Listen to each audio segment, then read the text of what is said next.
Representative Watson, the floor is yours.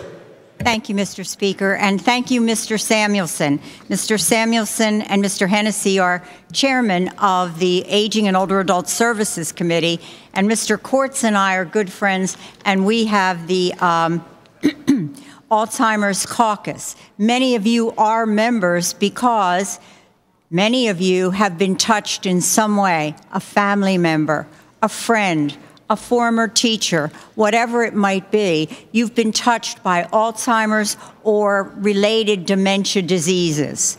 The purpose of this resolution, as eloquently stated by Mr. Samuelson, is to raise awareness.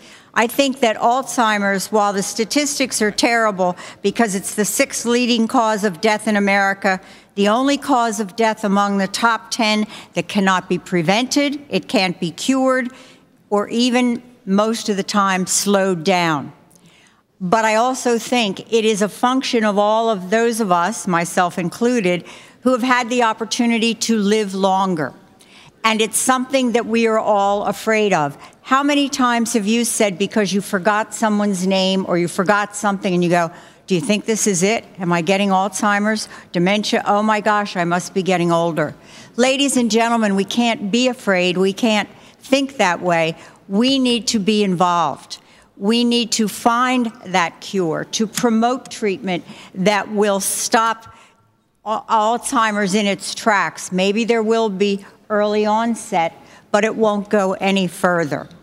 The Alzheimer's Association, who is represented here today, is really the lifeline for those who are living with the disease and those family members and friends who help care for those who have the disease.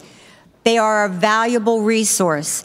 Mr. Samuelson took most of my speech, actually, because the facts are the facts. But if I can, and if you want to jot it down for your constituents or for someone in your family, I would ask you to jot down these numbers and the website. You can get all the facts you need to know about Alzheimer's disease and the help that is available now by going to www.alz.org/PA. They also have a 24/7 hotline and are able to help those who speak 200 different languages. So help is available for most of our constituents. That helpline, 1-800-272-3900. Anyone can call. As I said, it's 24/7. And indeed, for some caregivers, there might be a time when they call and it is 11 o'clock at night. But there is help available. We do have a state plan. I worked on that, passed in 2014.